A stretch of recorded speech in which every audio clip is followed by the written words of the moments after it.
Sababu ya wapenda kusikiliza miziki, sijui ama piano, sijui singeli, sijui bongo flavor, sijui taarabu, sijui nini. Hapa hii video ni mahsusi kwa ajili ya watu wanaopenda kusikiliza miziki. Na hata kama wewe upende kusikiliza, sikiliza. Pengine ukashare ujumbe huu kwa wapenda kusikiliza miziki ili wajue madhara na adhabu yake.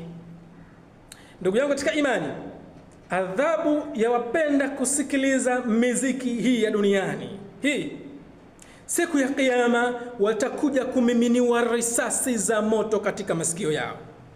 Risasi za moto watakuja kumiminiwa wale wote wenye kupenda kusikiliza miziki ya aina mbalimbali, sijui Diamond, Mbosso, sijui Mario, sijui nani. Risasi za moto zitapigwa katika masikio yao. Na Allah tabarakahu wa taala wakati anamfukuza Ibilisi la'natullahi alayhi kutoka juu na kumleta ardhini, alimwambia, na wavute na wazoe uwawezao bisautik, kwa kutumia sauti yako. Unaijua sauti ya Ibilisi wewe?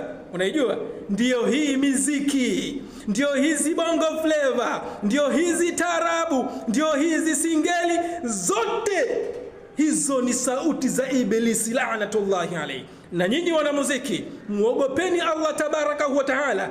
Kama hamtuzinduka na mkafa hali ya kuwa ni wanamuziki, ndugu zangu, mna dhima kubwa mbele ya Allah. Miziki yenu inapoteza watu, inaingiza watu katika zinaa, inawaingiza watu katika betting, inawaingiza watu katika aina mbalimbali ya maasi na hadi katika shirki. Muogopeni Allah, na mkifa bila kutubia, hakika mna dhima kubwa mbele ya Mwenyezi Mungu.